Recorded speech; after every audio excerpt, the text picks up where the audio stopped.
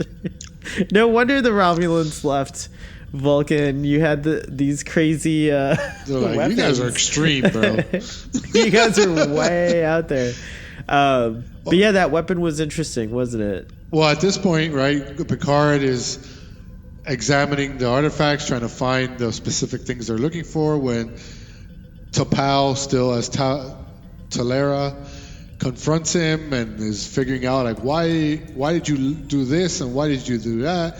Like something's fishy with you when she admits that she's working for the Vulcans. She's actually a Vulcan agent who's been tracking these mercenaries. Picard admits he's Picard. They continue the ruse. When Picard finds the final piece, or the second piece that they're looking for, which points to the third piece. Right. And that's when you find out it's part of some psychic weapon that the Vulcans used to have. Picard's trying to figure out what the middle is. It's death on one side, war on the other, and then they're missing the middle part. But he doesn't know what it is. Oh, that was all cool. I totally forgot about all that. That was really neat little details that they threw in there. Yeah. The Vulcan telepathy and telepathy in general is interesting because in Voyager, they go a little more into it with Kes and Tuvok Shukur. Yeah. So I know we're missing something. They almost destroy the science thing. The Tuvok what? Did Tuvok have a rapping? Yeah. My name is Tuvok Shakur. I'm a Vulcan for sure. Wow. It's a good thing. I'm dropping logic bombs on you. Oh my god. By next week, I'll have a whole rap written. A rap battle should be Tuvok versus Tupac. Let's see who wins. But Tuvok also has to wear the little thing that Tupac used to wear all the time. A little like backwards Aunt Jemima looking thing. The do-rag. The Rosie the Riveter thing? Yeah. Oh, okay. And then I feel Tom Paris should jump in but be humiliated. Because he's just, he's a white guy with no rhythm. Where are we? Data and Troy continue to build their devs. Yeah, they're trying to get at this time Data and Troy are trying to get Corral to admit what's going on. Riker, Picard, and the two punk rock members of the mercenary group beam up. They're like punk synth. They're like a synth band. Like their whole all their outfits are like synth bands. Their hair is very synth bandy. They're like a punk version of Flock of Seagulls. They're like a hair band at the same time too. Like they're also or the Eurythmics or something. And Nelson, they're like Nelson. They're like all the things. Transporter beams are made of these. I like the costume design, but I feel like now with like the kind of costume design I favor more nowadays. Like I have to admit, like when I look back on this, I can't help but think it's a little overly like theatrical. They're a little out there. Right, Picard's outfit doesn't like he's wearing a crop top with another layer underneath, basically, right? Like it's kind of an interesting outfit. I don't know. I just thought, anyways. Well, even Picard's outfit, how he looks like a kind of like he has like this X-Men suit on, and like the cross parts don't really fit right. There's like it's like if someone was grooming him to become Professor. They were almost trying to secretly audition him for the role. This was like a secret audition. Look how good the X looks on him. Come on, guys. So at this time, really great. Riker, Picard's outfit was cool. I liked his. It was neat. Yeah, it was neat. Riker just wears. I would cosplay that actually. What would you cosplay from this episode? From this episode, Crusher. I love her hat in the beginning. It's just I don't know something so about it. It's so good. And just their outfits in general in the beginning. I'm like, maybe they just don't know what people dress like because they're always on the Enterprise. I would love to see you. I would love to do a photo shoot of you doing a Crusher drag cosplay. I would encourage you to go authentic and shave. I'm the doctor, bitches. I don't think she ever does that. But your version but it's the drag version, so it's got to be heightened. I actually would nominate Gates McFadden to play the Doctor, like Doctor Who. It would make complete sense. She'd have a huge following come with her to watch Doctor Who, and she would just like rock. It would be neat. Have there ever been cameos by Star Trek people on Doctor Who? Not the characters, but the actors, I mean, of course. I almost 100% want to say yes, but I can't recall any cameos. Although we could check by typing Doctor Who cameos Star Trek. Computer. Hello, computer. Who played the most characters in Star Trek? Why did Dr. Pulaski leave? Is Voyager ever mentioned in Deep Space Nine? Did Brent Spiner play a Borg? Memory Alpha has a Doctor Who entry, though. Pretty sure I can answer the Pulaski question. Because most people did not like Pulaski at all. I was against her, but I liked her as an adult. I love her, actually. I think I've mentioned before that, oddly enough, season 2 is the one I watched the most. Not because of her, but I just generally like the episodes, like the ideas of the episodes, even though some of them are really bad. But she's such a great antagonist for Data, and I didn't even realize that it was like a good.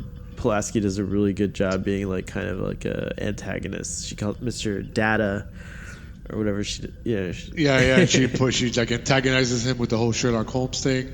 Like, he can't figure anything out. He's just a bunch of computer parts and whatnot. There's a whole bunch of actors that are on Star Trek that have appeared on Doctor Who. Oh. One of which is John Delancey, who plays Q. Yeah. And he's on Torchwood, which is a Doctor Who spinoff, an episode I've never seen, so I'm going to have to go look it up. It's called End of the Road. He also is in another episode called The Gathering and The Bloodline. Wow. And he plays Alan Shapiro. Interesting. Attorney at law. Oh my God! Yeah, is that Alan Shapiro? Why? No. That's my Judy Drucker voice. Remember Judy Drucker? It is a good Judy Drucker. But no one knows who Judy Drucker is. You have to keep these so general. Like, actually, sorry. And that's actually awful to say. A lot of people know who Judy Drucker is. She's actually very famous. She has a street named after her in Miami. So. She does have a street named after her. So I take that back 100%. And my wife always looks at me when I go, oh my God, it's Judy Drucker Boulevard. She's like, why do you do that voice? I'm like, because that's what Judy Drucker sounded like. And she's like, you knew her? She sounded more elegant than that. Yes, you did. I was like, yeah, you have stories. We can't share them online, but you have stories. You have a Judy Drucker story that I recall being very funny. My very fond WTMI memories. You had stories that I wish I had with some of the celebrities. Like, I'm making this one up, but it wouldn't be surprising if it was true. But like smoking pot on a yacht with Luciano Pavarotti sounds like a story that would be totally true. Like, that would be pretty awesome. Oh, yo, I'm so fucking high. And he's just like, could you imagine? We want to remind the audience and our guests at this time that we are a PG-13 show. That was my one. Although we're not actually, we're marked as not safe for kids on our YouTube channel. So technically we can, but I just want to keep it as PG-13 as possible. Just like, I don't trust. Not safe for kids, just like schools in England. Oh, geez, stop. Please stop. If your school is next to a black mountain, don't go to that school. You should have never told me that story. It's terrible. Just watch The Crown. Could you imagine the kid that like was this early smoker, and he's just like, whatever, man. Screw school. Holy shit. This is not a funny thing to laugh at, even though it happened like 100 years ago. It happened 100 years ago. Terrible. Not even. It was a lot less than that. Hashtag it was too like soon. 50 years ago. It is too soon. It's within the lifetime of Star Trek. You gotta wait to. You can only make jokes like that about the 16 and 1700s, or maybe the 1800s. But if there's anyone alive still that remembers that horror, that atrocity, you can't make fun of it. So stick to 1800s. Oh, that reminds me. If you do want to cosplay with me one day of Star Trek, we should do it and go to a Renaissance festival. I think that's a great idea. I saw a meme about it. I thought it was hilarious. I have been to many a Renaissance festival. I think it would be an accepted thing for us to show up. Should be like, I missed the one at Vizcaya. That was my favorite. Yeah, that was a great one. Renaissance festival. It was really nice. You're not even done with the summary. Come on, we can do I'm telling you, that's right. The show, we're getting there. We're getting there. It's like Oregon Trail without the dysentery. So where were we? So they're attacking the science thing. Oh no, they beam onto the Enterprise to get the last piece from Corral. They fake this whole invasion. Before that, Baran tells Riker, hey, when you're on the invasion, basically kill Picard. So Riker tries to kill Picard, but misses. And instead, Picard kills Riker. And Troy even says, he's dead. And you see Data like... Such good acting. And Picard goes back to the episode. ship and starts his mutiny against Baran. When Baran tries to kill him with the device, it turns out Picard rewired it. And that's what the band would be called, by the way. Baran. I'm surprised it took us 68 minutes to come up with that, but Baran. Warp 9 engage. Warp 9 engage. That's anyone who's a musician that listens to us is like, that's aha. But anyways, somehow I understood that was aha. That's not Duran Duran. You got it. I know. I couldn't think of it. What was it? This is kind of Duran Duran song. But not tonight. Oh God, it's raining. Is that right? Am I not hungry like a wharf? Is that Duran Duran? I'm security chief and a Klingon.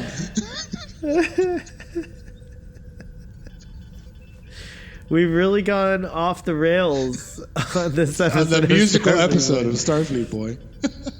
We're so excited about Gates McFadden's wonderful words that we just can't hold it together, and we've totally gone off the deep end here. She's the dancing doctor. The dancing doctor has made us chuffed, cheesed, pleased, and pleased. I didn't tell the story of when my brother spent 21 years in the U.S. military. When he was stationed in Bosnia, he met Gates McFadden and brought me back a picture of her signed.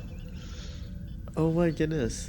She went she was part of the USO. She was doing doing a signing with for troops and stuff. Wow! We're all Star Trek fans in my family, so my brother was like, hell yeah! My brother took me to my first ever Star Trek convention when it was like this tiny and they only had one guest, and that was it. And it was Scotty. Yeah, so I got to see James Doohan and meet James Doohan years when I was like 12 or something, maybe 13. Did you notice that he was missing a finger? Oh no, He did such a good job of not being the focus. Like he had a magical way of like. I remember him doing that trick where he was like, It's terrible. I'm sorry, James. It's like the worst trick. When I was a kid and I saw that the first time, it freaked me out. I thought, what? You can easily detach a finger from yourself just like that. I was like, this is not. Keep this person away from me. They can just detach my limbs at will. They just have to completely encompass it, and they can detach. Or did you ever fall for the nose one too? Like, oh, I got your nose. Yeah, 100%. I was so traumatized as a child by all this stuff. I fell for it, and that's why you didn't shake. You didn't shake hands until you were like 30 something. That explains false facts. I was gonna say, I do remember going through a no touching period, but I don't think it was that. It's that extreme. It was that long. It was that extreme.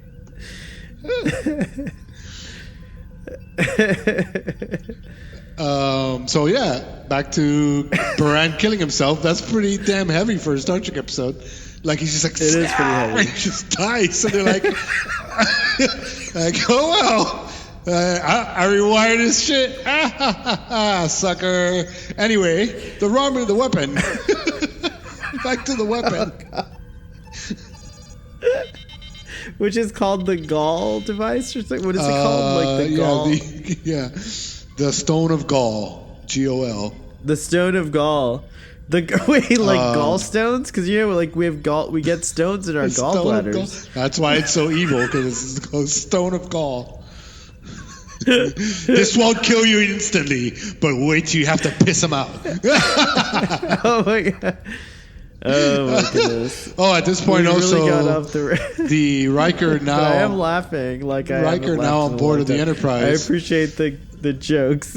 It's a very comical episode of the Starfleet. It wasn't intended to be. We're supposed to be very serious.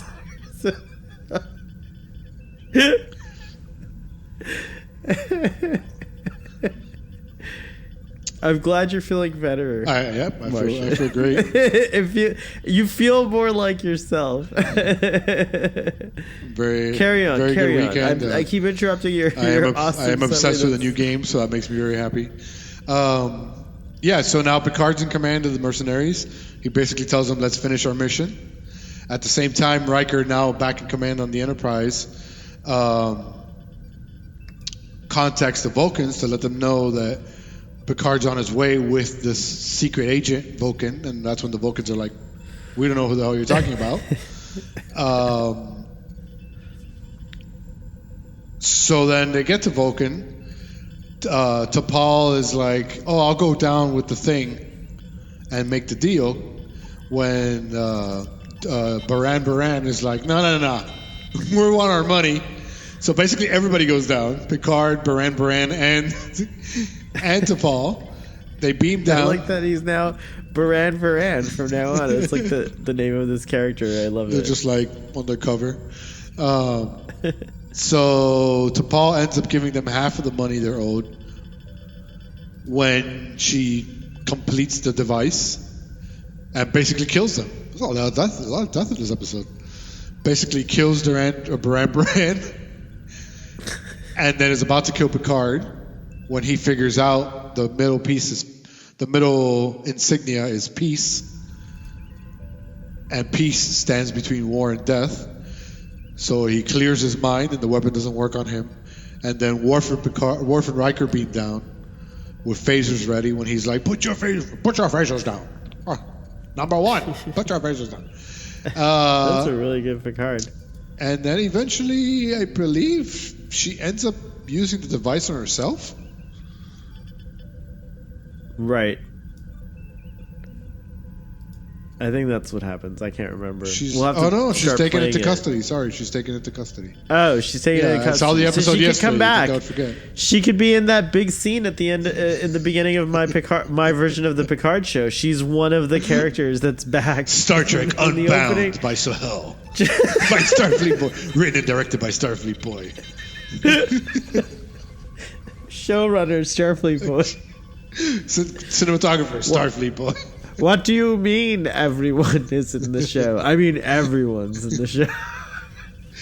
We after paying everybody, we have enough budget to shoot about 13 seconds, so just make it good. It's just gonna be that. It's gonna be everyone. Just like they can't. Just massively wide shot, too. Like the story, it'll be the most intricate Star Trek story you could ever imagine. Can you imagine the story which requires everyone to be in the first episode? Establishing shot, everyone. Everyone is standing in a field. You have to admit, also, like, as whether you hate me as a showrunner or whatever you think, you're gonna watch the first episode if you heard that everyone was in it. And you're like, what does that mean? I need to understand what that means. And then when you see it, you're just gonna be blown away, because no matter what, if everyone's actually in it, there's nothing you can say about it. It's just it's unprecedented. The largest Star Trek cast ever assembled. And now with hologram technology, you can have like the largest returning cast of Star Trek ever assembled. Because that's not to mention everyone else who's in it. You're gonna have like You're gonna have like it's an epic story. A lot of people. It's an epic story. I mean, it doesn't just end with everyone. It's everyone else. The most epic 13 seconds of film you're ever gonna see. Paramount has gone. Who's the biggest star? Bizarre choice. Who's the biggest? Arguably, who's the biggest star on the planet at this moment? Actor or actress? Actor. Who is the biggest That's a actor good question. on the planet? That's a good question. What would you say? What would you say? Like, if you can't tell us objectively, what would be your subjective answer? I guess I'd go with The Rock. Well, he's already been on Star Trek, so he's part of everyone. Right. So the biggest actor ever would be there. Ever has already been. He's already there. He's gonna be on.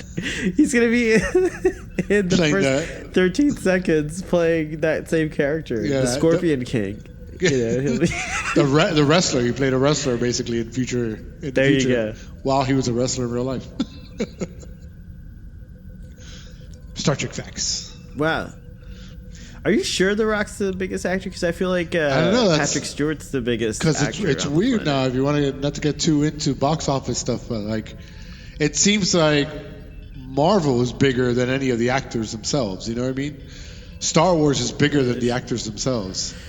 Let's just ask Google who's the biggest actor. And then I also feel like I'm just not thinking of somebody that's obvious.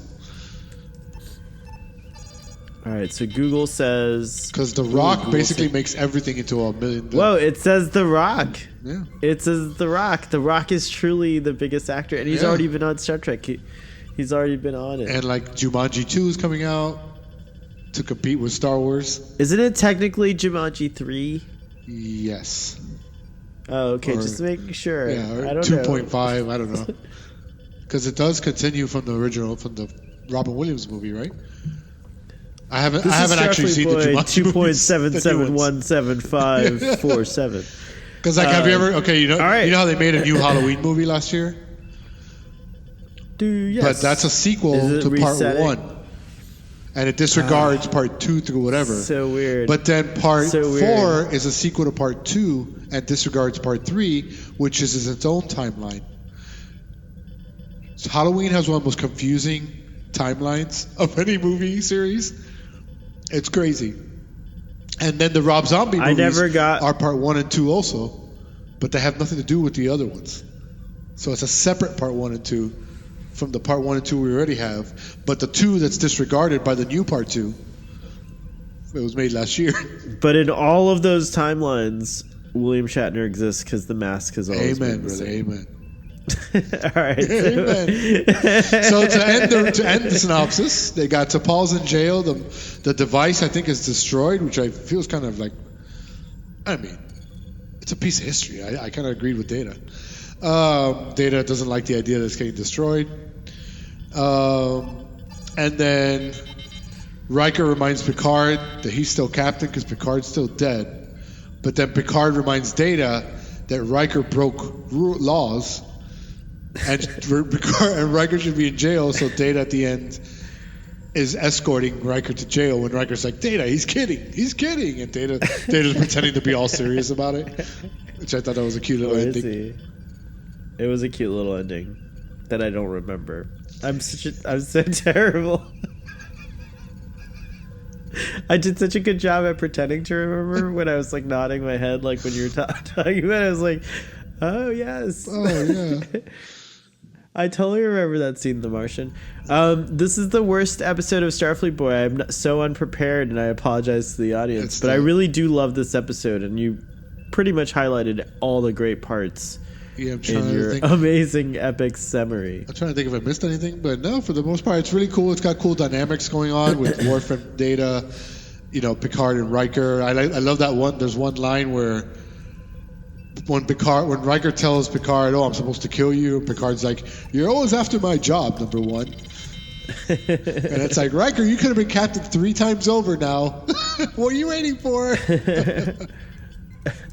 I want to go to Memory Alpha for this part of our discussion because, first of all, have you noticed the light changed even more as it gets darker? You're like on Ryza or something. It's all I'm on Ryza. Sexual it's crazy romantic atmosphere here.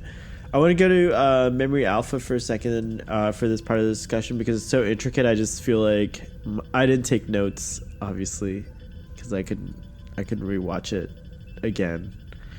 But you took notes, so I'm going to use my notes to be the Memory Alpha ones, and we can go by your notes as well. Does that sound good for that? Sounds pretty good. You didn't take notes, did you? Yes, I did. Okay. It's mostly my summary, but... Oh, well, it was a good summary. I also took notes on some of the directors because there's some interesting connections, which I think you'll appreciate as a film buff. Well, Naren Shankar did the story or the teleplay for part one, and Naren Shankar is the showrunner for The Expanse, the hottest show. Oh, he's got a PhD in physics too. Yes, I thought that was interesting. Yeah, he's pretty cool. But The Expanse is the hottest sci-fi show on TV right now. Which I will watch. Only because The Mandalorian is sci-fi fantasy. Sci-fantasy, for short. Sci-fantasy. I follow you.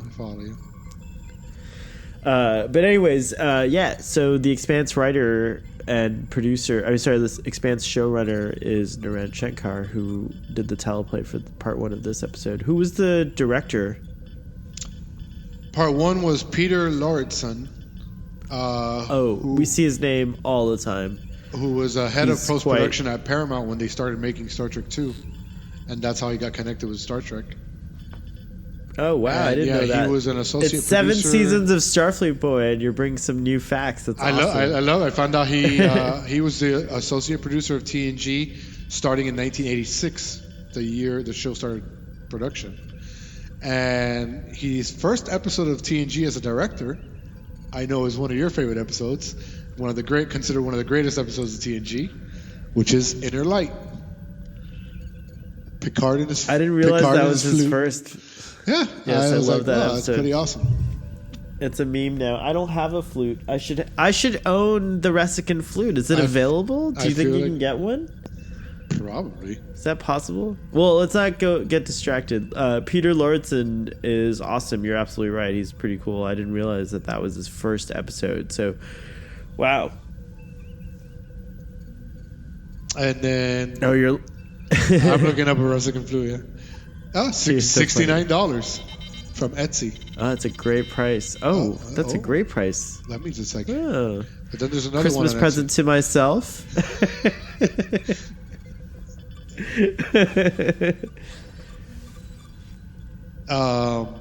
The second episode was directed by a name that I have seen so many times on TV shows, and once I actually did research on him, I was like, well, now it makes sense. Alexander Singer.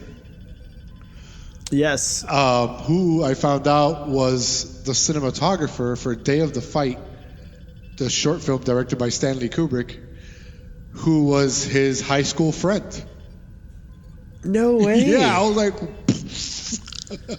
That's a great connection. Who knew? One of my top 3 favorite directors of all time.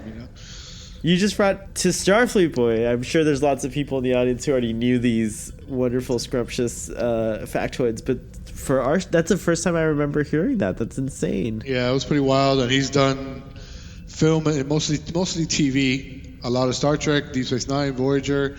He also did MacGyver. I mean, you name it, going back to the frickin'... There's a lot of MacGyver crossover in Star Trek 2 in terms of production. I think because these Paramount shows often used a lot of the same, recycled the same talent pool, so that's pretty cool. It says here on Memory Alpha in the background information section that the final draft for part 1 was written in 93 in July 26th. And it premiered on October 11th of 93. That's such a short from script final draft to August, air date. 3 months. Isn't that crazy? Yeah, it's a wild turnaround. The production standards back then were out of control. And I remember you didn't have trailers for the whole season like you do today. I feel like most shows today finish a season and then start. Yeah, they're filmed more like marketing movies, it. basically, where they just kind of shoot the thing and then do the thing, you know? Right. It's interesting. Gambit grew out of a spec script submitted by Christopher Hatton back in the 60s, and the story, so it came from a spec script. That's which pretty explains cool. That thing. Yeah. The story broke one of Gene Roddenberry's long-standing. Oh, the story broke one of Gene Roddenberry's long-standing Star Trek taboos, specifically that there would be no such thing as space pirates. Although initially skeptical, Michael Piller and Jerry Taylor later returned to Hutton's story as it provided an opportunity for a less talky romp. Rick Berman, aware of the taboo but willing to consider the proposal, tied a red bandana around the bust of Gene Roddenberry on his desk while discussing the story. He explained, "I just blindfolded it as a joke on the day. Whenever they came up with a story I didn't think Gene would like, I blindfolded him when we discussed the story. I take it on and off, depending on who's in there." It's funny because I don't see this episode as controversial in the least. No, to me, did you know that? Like, does that make sense to you? I mean, I knew Roddenberry had these weird rules, especially early on in TNG, about like, the characters couldn't argue with each other. They always had to be together against an outside force. Which, if you remember the original series, Kirk and Spock were always arguing. Bones was always arguing with each other. But he didn't want that for Next Generation originally. He wanted the characters to always kind of get along, which is why the first couple seasons are kind of weird, because the writers were trying to figure out how do we generate drama from constant outside. You know, it kind of forced everything to be plot driven as opposed to character driven. But I feel like 7 people could love each other at first sight. Like, it can happen. I feel like TNG's allowed. But I mean, you're still, definitely. Because to me, I see it as their family, right? They're on this thing together 24/7. But they're going to love each other no matter what, but they're going to argue too. Yeah, they are. And they started arguing later on. Yeah. They definitely, once Roddenberry's passes, things changed. I mean, I hate to say it that way, but I feel like even... No, but I feel like even during his alive time, they were starting to think like of ways to create like a tension without maybe it's just because the actors are so good at performing, like we could see it in their facial expressions, even if it wasn't written in the script. And if Gates McFadden would ever like to come on the show, we could ask her her thoughts about. We could. I want to get like ready for Gates McFadden. I don't know how to use this technology beyond Skype. I don't want Gates McFadden to have to like download a program to record her audio. So I feel like I should fly her in. I don't know if that's weird. You just I don't know if I don't want her to deal with all this tech, but if she's down, I could teach her how to use all this technology to record her audio separately. She'd have to get a mic. Like, it's a really complicated thing to be on Starfleet, boy. But I'm sure we can figure it out. We have a talented group of technicians here. All one of them. Hush there, the Martian. 10101101 of them. The original script followed Picard's point of view and did not involve Riker at all. So that's interesting. I wonder how that worked out. We say we'll never do the rodeo show, and a fistful of Datas comes along, Shankar said about this episode. And then he says that he was unsure whether the story would work as expanded into 2 parts. So they expanded it into a 2-parter from a single episode, which is pretty interesting. Right, which they should have done with the chase. Yes, the chase should have 100%. I think the chase could have been such a brilliant episode if they had just like... Do you think we should get like the chase again? It could even be called that, like the chase again. Like, actually, that wasn't the full information. It'd be neat if like the Picard show was kind of about that, like a 10-episode series about kind of the same idea, but going deeper into it and and not making the people look like the founders, which is a little confusing. Or make them the founders and tie it in. I don't know. I think they are. I think there is already there's lots of possibilities of what you could get. Because I mean, the founders did like launch out their founder babies into space, right? That's how Odo was kind of found. I can't imagine that that's the only planet with the goo on it. Like, there's got to be a bunch of there's probably other planets that have similar characters, and we know that there are shapeshifters that are not the founders, because Iman plays one in Star Trek 6, and she doesn't. Right. And, we don't know. She might be one of Odo's species, but I think she's something else. And one of my favorite characters, that little guardian of the girl who's going to be like the princess. And she's a, what is it? Oh, yeah, she's a shapeshifter. The Dauphin. Yeah, that's the Dauphin. Yeah. That's right. Yeah, it's a great episode. Exactly. They can shapeshift too. So shapeshifters are numerous. You know I can beat you, Worf. She's like this little old lady like talking crap to Worf. But it's true. She could totally kick his ass. It's one of my favorite things is there's a supercut of every time Worf gets like knocked down or like punched or whatever.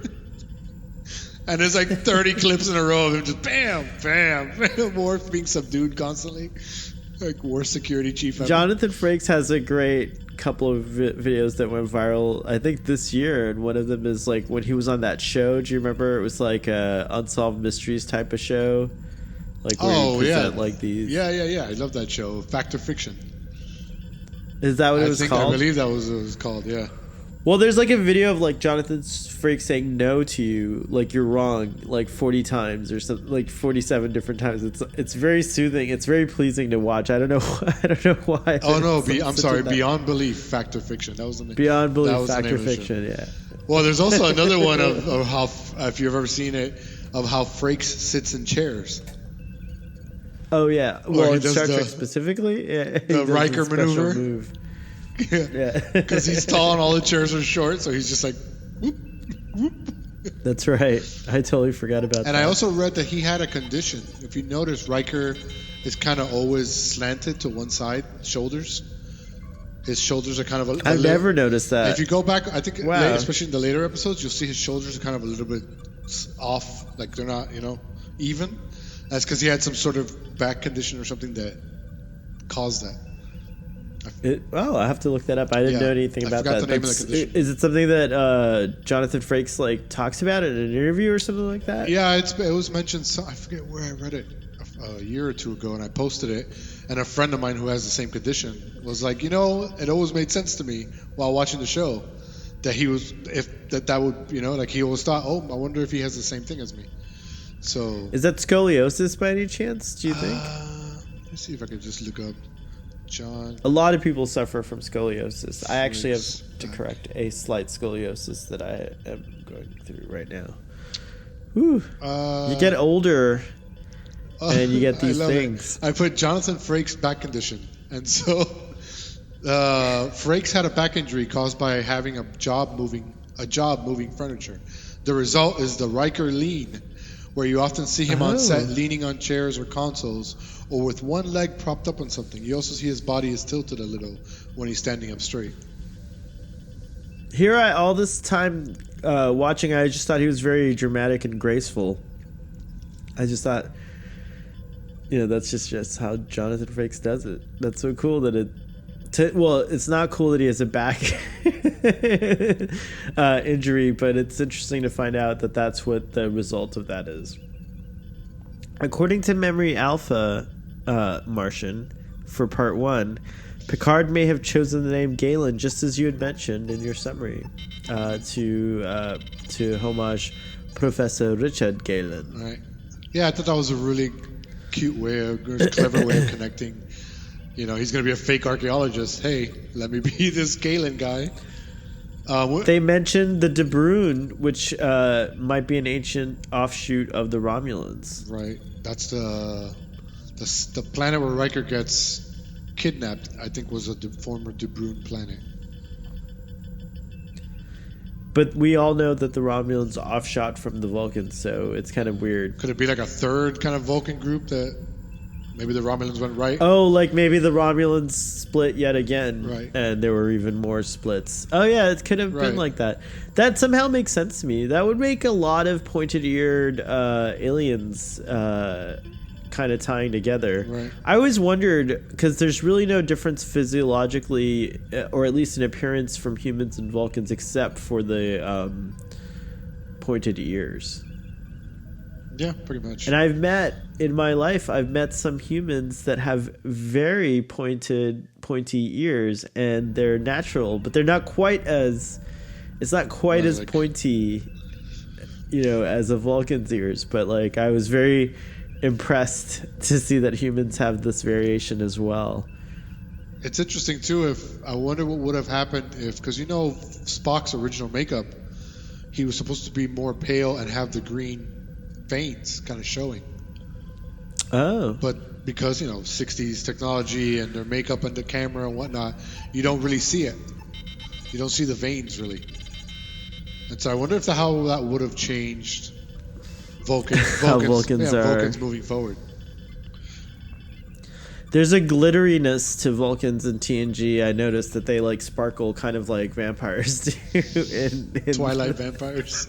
In Twilight, they have a slight sparkle to them, or maybe that's just my memory recalling them in a weird way. I'm not sure. That's interesting.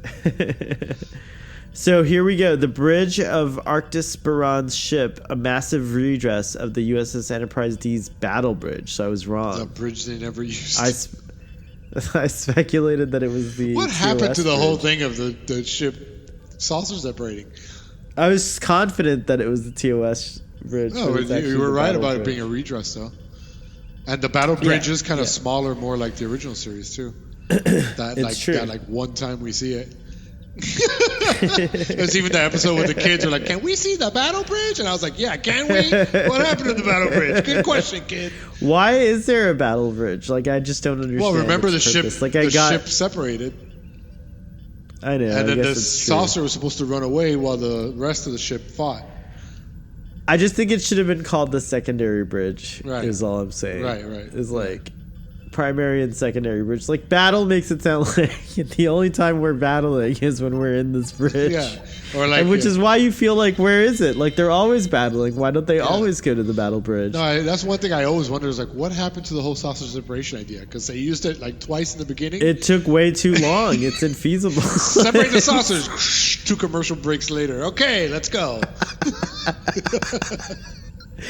Later in Voyager, they have a ship called the Prometheus, I think, that splits in two, but it's two, it does it pretty quickly, according to what I remember. I think it's called the Prometheus. The Prometheus. Do you not recall that? Well, I think the Prometheus, wasn't that the ship that the Andy Dick episode where the doctor gets sent to it by accident?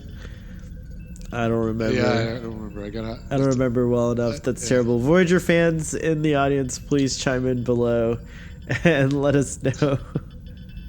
I already know that Chris Star Trek fans we are. we have a viewer / listener who definitely will correct us and know the actual answer. So I'm looking forward to that.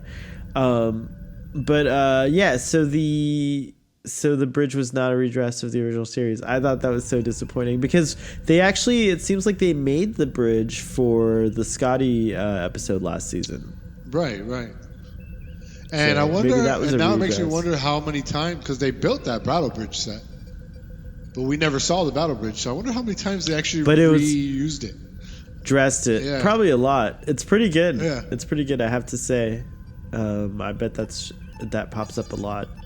The mercenary vessel bridge is later redressed on the bridge of the USS Pasteur in All Good Things. Oh.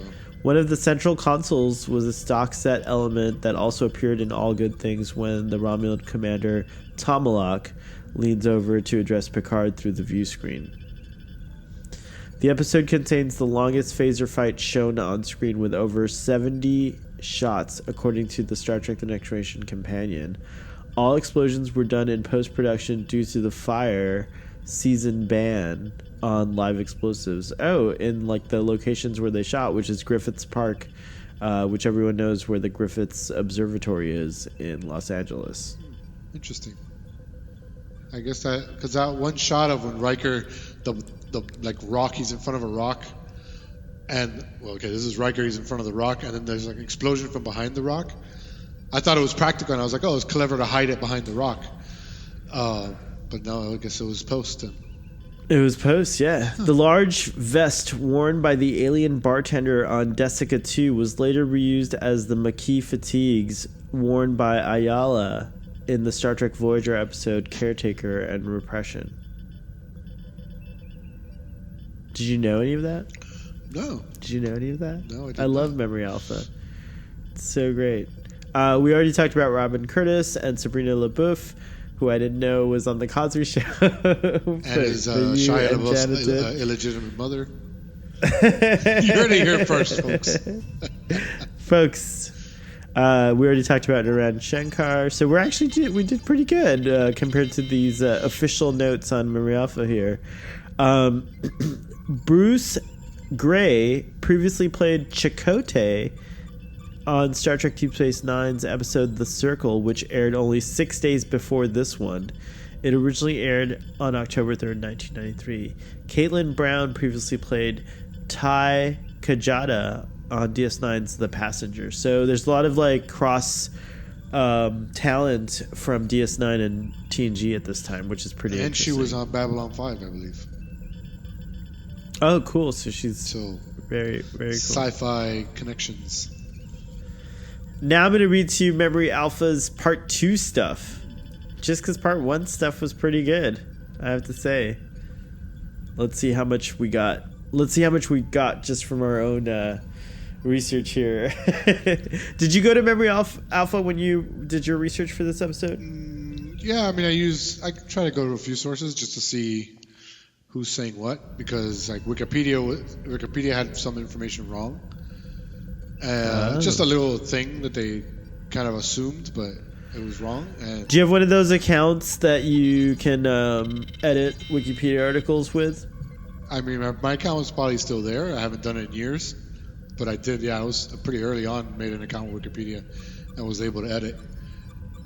I've fallen out of my standing, but for a while I did have access to edit accounts, but since I stopped, I did the same thing. Like I stopped editing. Last time I tried to edit an article on like something as big as Star Trek, it wouldn't let me. It said you haven't edited enough like regular articles. That clout. You can't edit this. I lost my clout. I think the last time I used it was when I was working at an electronics company, and one day I just looked up the company on Wikipedia, and it had all this like information about stuff we were making that I was like, we're not making any of that. Like, this is all wrong.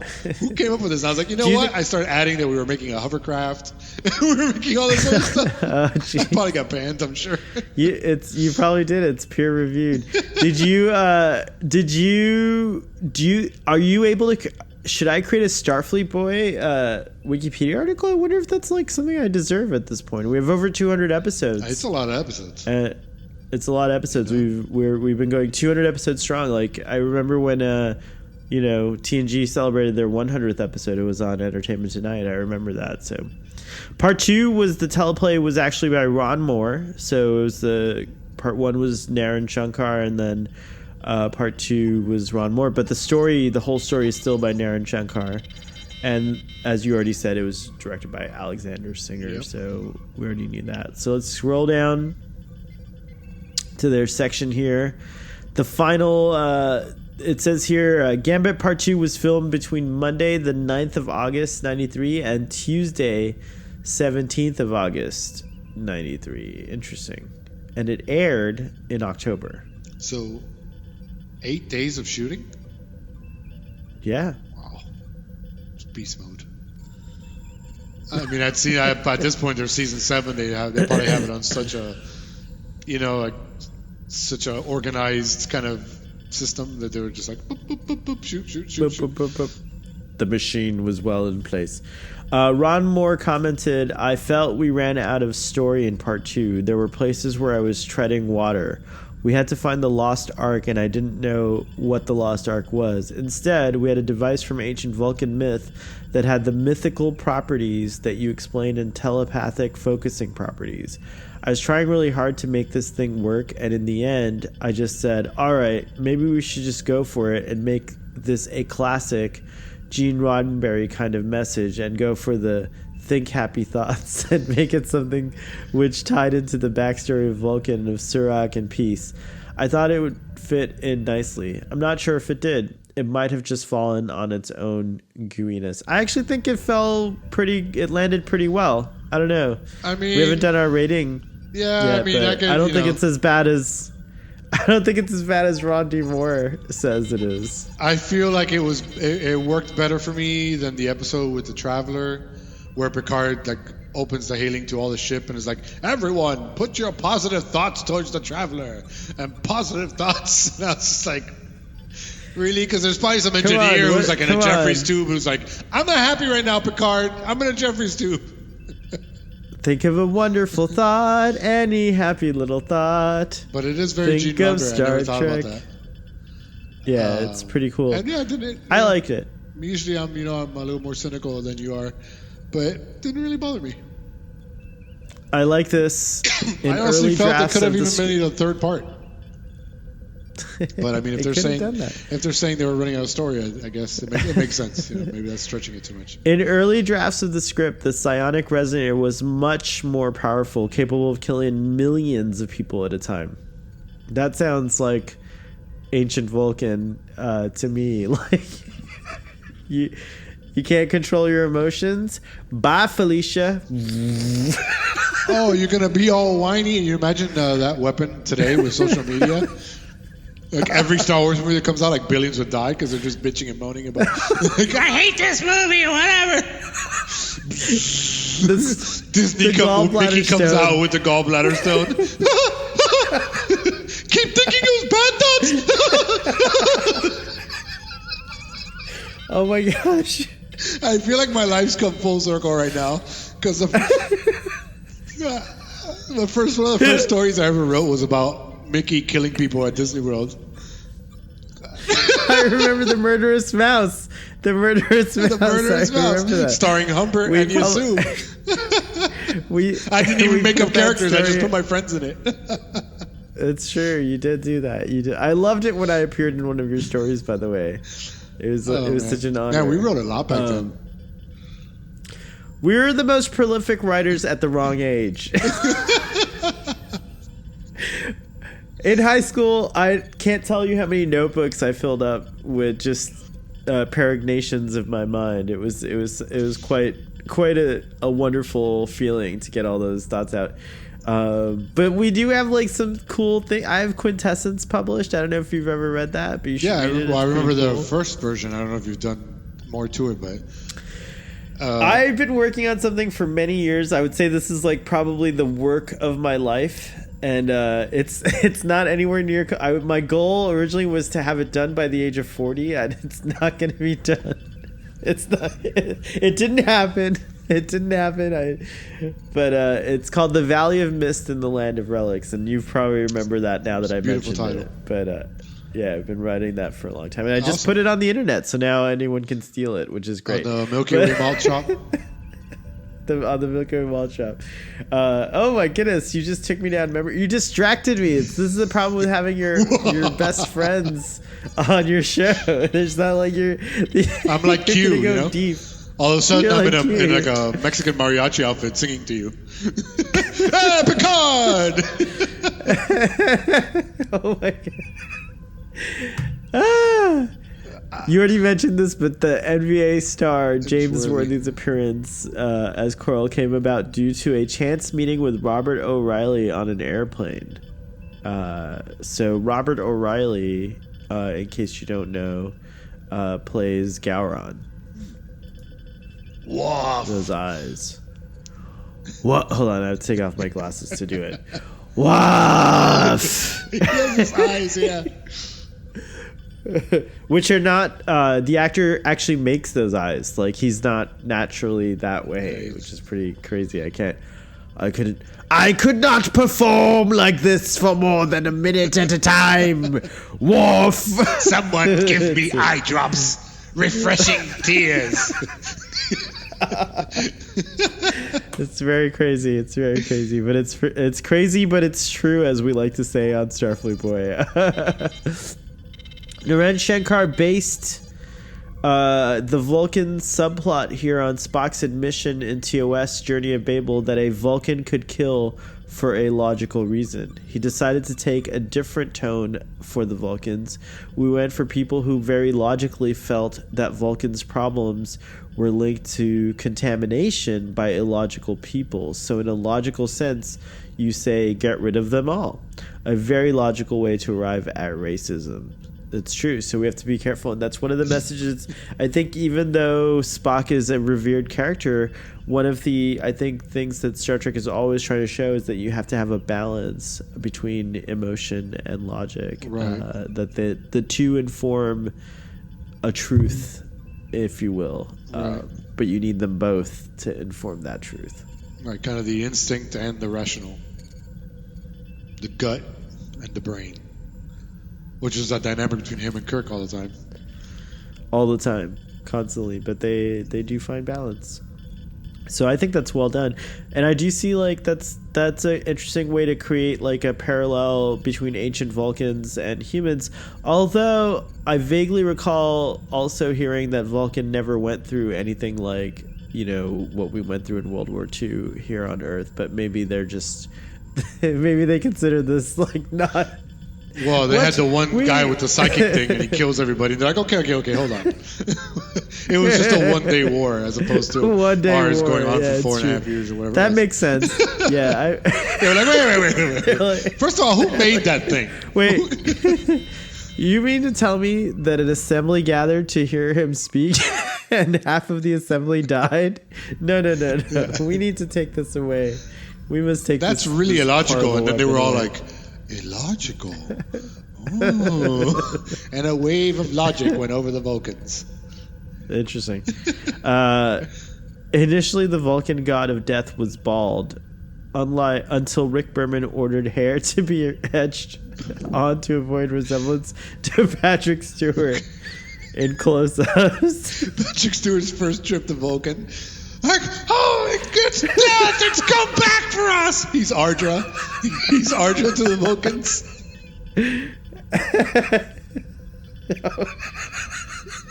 Perhaps. Can there be no bald Vulcans? Come on, that's terrible, Rick Berman. If that's true, that's just. Well, and it's funny because they're talking about the etching on the actual device, right? Right. Which is like which we don't even. You can barely see it. Yeah, see it. It's so funny. True. The Stone of Gaul. We must remember what it's called. The Stone the of Gaul Gaul. Stone. Thank goodness I have not had a gallstone. I drink lots of water. I don't know if that's the way to not get stones, but knock on wood. So far, so good. Ron Moore's said Ron B. Moore, not D. Moore, was the effects supervisor, is incorrectly credited with an initial D in the end credits, which confuses him with the writer and producer Ron D. Moore. So there was a Ron B. Moore and a Ron D. Moore working on Star Trek at the same time, which is pretty interesting. And it was all it is Ron revealed D. in the Moore episode. Just to get 2 checks. It is revealed here in the episode that Vulcan is one of the founding worlds of the Federation. It would not be revealed until Enterprise 0 Hour, which aired a decade later, that the other 3 are Earth, Andoria, Tellar, and Tellar. So the Tellarites, the Andorians, humans, and Vulcans were the founding members of the Federation. And I'm surprised to learn that that wasn't something that was ever known till Enterprise, that the original series never touched on that. So it's an interesting thing that I never thought about, really. Yeah, no, and now you said it, it's like, yeah, I guess they never really brought that up before. Enterprise it's deals we with accepted. Yeah. So that's a great way to justify Enterprise. It is a cool thing that they've added, which is the founding members. Well, According to Star Trek: The Next Generation, that Enterprise also added the whole Soong lineage. Yes, that was pretty cool too. According to the Star Trek Companion written by Larry Nemeczek, several place names and objects in this episode are homages to previous episodes. So, Yadella Prime was originally Yonada, to be presumed destination of the people in TOS, for the world is hollow and I have touched the sky. I don't remember that episode. Do you? Not with just the name. I have to look it up. Yeah. Baratus 3 was a homage to Baratus, one of the names of the Rejak entity in the original series, Wolf in the Fold. Another episode that I don't remember by the title. Such good titles in the original series. Wolf in the Fold. For the world is hollow and I have touched the sky. It's a great title. That could be the title of like a novel. Ron Moore named the Stone of Gull after the plateau where Spock studied in Star Trek the motion picture. Shankar joked that the weapon might colloquially be called the Gallstone, which we've been doing all night. So, Narendra Shankar has the same college level humor as we do, so that's good to know. Draken 4 was previously mentioned in TNG Face of the Enemy, also written by Shankar. That's all the factoids. Well, that episode that we mentioned, the stone, the earth, the world is hollow and I touch the sky. It's actually, remember we talked about that episode of the Orville with the spaceship with the civilization on it that they don't know they're on a spaceship? Yeah. It's actually, that was the episode that's the same. This episode of the original series is about an asteroid that has on the inside, it's a spaceship disguised as an asteroid. And on the inside, there's a civilization that doesn't know they're on a spaceship. And the asteroid's on a collision course with a planet. That's fabulous. And so that was when the Orville episode, I was like, this is a TOS episode. But I can't remember what it was, and it's that one. Or it's like an homage to that, you know? Obviously different plays out. That's cool. I have to rewatch it. I'm looking at the images from that episode, and I can't remember any of it, so it might be a missing... Or the many years of, injuries to my head have caused me to completely erase that episode from my mind. One or the other, audience. It could be either. But I do vaguely remember the black slab with the star and the stone in the center. I think it vaporizes people probably, which is something interesting. Electrocutes them or something. Yeah, something like that. Something like that. The Enterprise looks so good in the remastered... TOS. I love the way that the asteroid looks good in that episode too, incidentally. It took me a second to get used to watching the remastered original series, because I was like, I don't know, I kind of just want it to look cheap and old. I kind of like it old and all like they can't walk in front of the view screen and all this stuff. Well, but in the original airing, it actually looks so good on the version of TVs that they had back then. Like, it was mind-blowingly good. Oh, could you imagine? So you have to... We're spoiled now, but... excuse me. We're spoiled now, but... No, my dad was in awe when we first came to the United States. The first one of the few shows we were allowed to watch as kids was Star Trek, the original series. And he had only seen it in black and white. He didn't know it was a color TV show. And so when we watched it again together as a family in the USA, to him it was mind-blowing because he didn't realize it was a color television show. So imagine seeing all the colors for the first time. And all those colors, too, because the original series... Yeah, there's a lot. It's a very colorful show. Martian, what do you think? Are we at a point where we can rate this? Can we get the ratings for this episode? I believe we are. I give this episode, we're going to do part 1 and part 2 as a combined rating. Or do you want to do separate ratings for each part? No, I mean, I think combined makes sense. Okay, so my combined rating for this two-parter is 8.5. I really loved it. I enjoyed it. I love the we didn't talk about it a lot, but the acting to me was just so good. Yeah. It was just like really well done. Like their performances, all of the actors, even with the silly, to me, silly costumes and some of the like, you know, outrageous scenarios, they really pulled off a great job. And that's why I didn't get a 10, unfortunately, because there were some silly scenarios. But it was nice to see Robin Curtis. I would have actually liked to see Robin Curtis come back as Saavik. There's no reason why Saavik couldn't exist, right? And had been part of that universe. separatist movement or isolationist movement. Yeah, I know it would have like let a lot of people down that Saavik went this route. So I don't know if I agree with that. Psycho Saavik, but it would have been an interesting way to if they kept the character of Saavik as somehow another, you know, famous Star Trek cameo. But then again, I'm the guy who would have everyone in the first episode of Picard, so maybe I take it a little too far. I still love it when an actor comes back though as another character, which I'm all for. I think William Shatner should come back in Picard or Star Trek Discovery as something else, like not playing Captain Kirk. I think that would be iconic in and of itself. So I agree with those choices, but I would have liked Saavik somehow to appear in this episode. Or it could have been, you know, that this is the long lost twin of Saavik, and Saavik appears at the end and shoots her. Right, that would have been cool. Spock too. has that random half brother, and then what's her name's his stepsister, right? Right, Michael Burnham is his stepsister, and you're thinking of Sybok, an iconic character from Star Trek V, who's not just a random half brother, although that is true. You're absolutely right about that. I mean, he did come out of nowhere, you know. He did come out of nowhere, but once he was there, he endeared to our hearts, just like Michael Burnham. At least for me, I love Michael Burnham. I think she's cool, even though a lot of people like to call her not by her name, and they're calling her this Mary Sue thing, but she's not, as far as I'm concerned. Starfleet officers go through intense training, and she hasn't defied any of that training as far as I'm concerned. Well, and I mean, I haven't seen the show, so I can't really speak too much to it, but she does fail. She has character flaws. Yes. And that's a big difference between a real Mary Sue and not Mary Sue. Mary Sue's are perfect. We're not going to go deep. No. We're not going to go deep into this. We're not. We did this whole episode without talking about Star Wars. Pretty much. By the way, just say until now. Well, and I mentioned the video game earlier because I love it. No, you did. It's true. The Old Republic, look me up. All right, so 8.5 is my rating for this two-parter. What would you give it? I'm gonna give it a 9.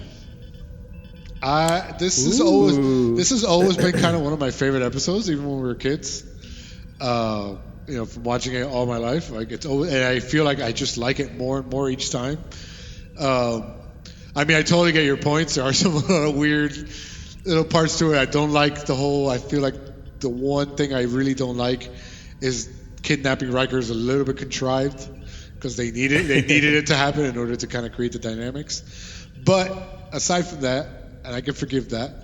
You know, maybe they just panicked and stole him, whatever. I love it. I love this episode. I think this is one of the most dynamic episodes. It's one of the episodes that's always on the move. Like, it has the pacing of it. It's just constantly like there's no let up to it. There's always something happening either on the Enterprise or on the mercenary ship. And so yeah, I give it a 9. I give it an episode. And then the star-studded cast of guest stars, Richard Lynch. I mean, I love Richard Lynch, so you put him in anything, and I'm happy to watch it. I'm trying to see here. I mean, man, looking at his filmography, it's like, yeah, I've seen like almost every movie he's ever been in. That's awesome. From like the a 9 and an 8.5. I would say then it's safe. I'm going to let the higher rating win the day and say that our overall rating for this episode is a 9 because I actually agree with you. I really enjoyed this episode a lot. And, you know, again, we did throughout our summary, we did mention a few things that were critiques, but I think overall we were just like really loving hearing stuff. And thank you to the audience for listening. Absolutely. For 125 minutes in our epic discussion. Welcome all the newcomers. I hope you're enjoying Starfleet Boy. I would love to hear from you. Thank you, Gates McFadden. Indeed, thank you so much for the shout out to Starfleet Boy. The shout out, which you'll see I'm going to put it on the channel at some point. I haven't put it on the channel channel yet, but I'm going to definitely put it on the channel at some point. Maybe I'll put it in front of this episode. It might be how we get introduced, so we'll see. Or put it at the end and tease it so people have to watch it. Oh, that's a great idea. I mean, you can always just skip to the end, but you wouldn't know about that until you reach this point. But then, if you saw it in the beginning and you waited and you heard it all the way to the end, you would realize we didn't even plan it. It wasn't planned until the end. So that's pretty timey-wimey, wibbly-wobbly. Ruben, the Martian, my good friend, thank you so much. Live long and prosper. Thank and you so we'll much. See you next time. Yes, indeed.